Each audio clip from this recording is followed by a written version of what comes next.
Hello, Frugal Force. Once again, this is Captain Frugal reporting for duty, and today I'm going to talk about something. I'm going to go back in time, if you will, to an interesting time in comic books. I'm going to go back, matter of fact, to January 1999 and talk about a series that once again shows that today's day and age is really nothing new. Even though DC and Marvel are constantly pumping out, it's all about the females now, because no, females never got a chance in comic books. Females never got a chance in movies.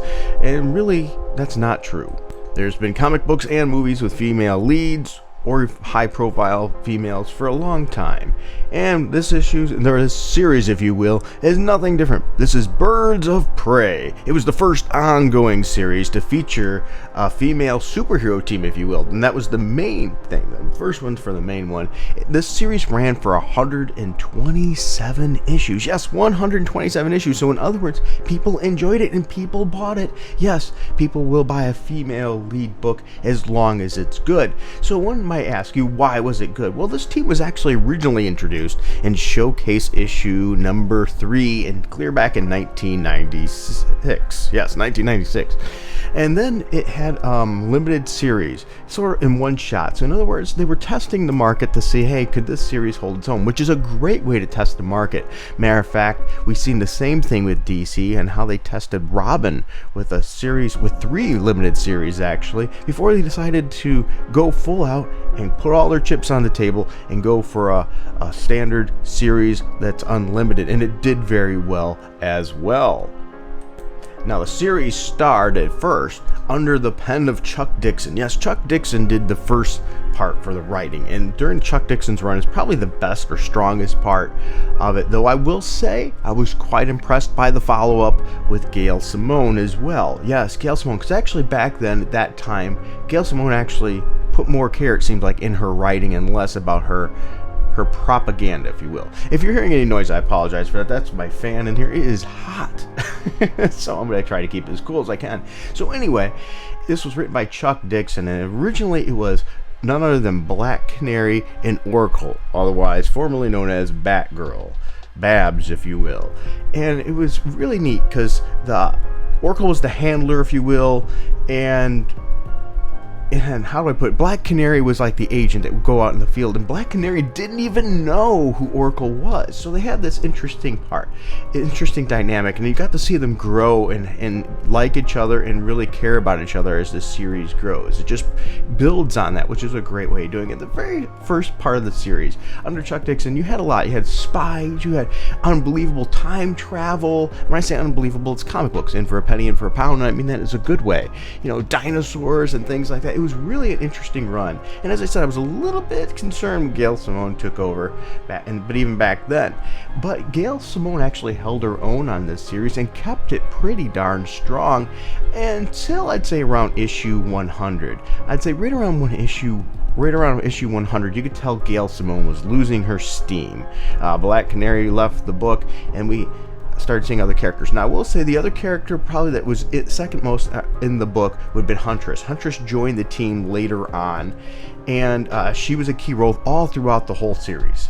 You know, whereas Black Canary pop in and out a little bit towards the end. Once Huntress got in there, she was really in there a lot. We also seen other characters join the fold here and there, sometimes as part-timers, sometimes as full-timers, such as Manhunter, characters you didn't see a whole lot, Big Barda, and things like that. So ultimately, it was pretty darn nice. It had a lot of good storylines. As I said, the series started under Gail Simone. You can see it was losing its steam around issue 100. Another interesting point too is sometimes women harp about how men write comic books and things. Well, I will tell you, if you compare the Dixon part compared to the Gail Simone, there was a lot more sexual innuendo and things in Gail Simone's part than there ever was in Chuck Dixon's. Chuck Dixon's just a great writer. He writes pretty much everything I've ever read that I've read from him. It's just been nothing but good. I mean, fantastic good. Nothing that's ever been that cringy. Whereas sometimes under Gail Simone, especially getting towards the end of her run on the series, it started getting a little, how do I put it? It seems like she was trying too hard, especially with the sexual innuendo. Now, some other characters too that were introduced in the series, I wouldn't say introduced, they've been around, like Lady Blackhawk was in it. I believe it did introduce a character they called Misfit, though. It's the first time I ever seen her, and I'm pretty sure that was the first by the way they introduced her. Also seen very little bit, but once like Zatanna, sorry, I can't speak right. And they're the interesting amount of villains too. None of them hardly were big name villains, but that's also made it a little bit interesting. We got a little bit more into those, like Gizmo, Kilgore, Visionary, where towards the end of it was pretty good. We actually seen the Joker too, and that was pretty cool as well. As towards the end of the run, we got to see a couple other writers take on the book as well, like Tony Bedard, and I will say, after Gail Simone had a strong start, she started piddling down around about issue 100, and then you started seeing other writers back in it, and I think those other writers picked the series back up. So I'm not picking on Gail Simone here. Actually, during that time, I'm saying she could write pretty good. It's just you could tell she was running out of steam.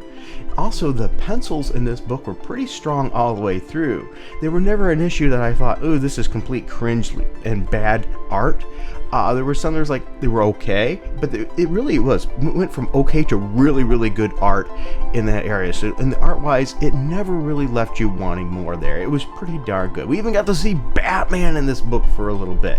So if you're looking for older series, I would strongly suggest considering checking out The Birds of Prey. Once again, it went for 127 issues, and I don't think it really disappointed at any point. Even the lowest issues during Gail Simone around issue 100 were still pretty entertaining and got you to want to read the next issue for most part. So it was a very strong written series. Definitely, I think worth checking out if you can find this ongoing series for cheap. Once again, it started being published in January of 1999, ended in April 2009.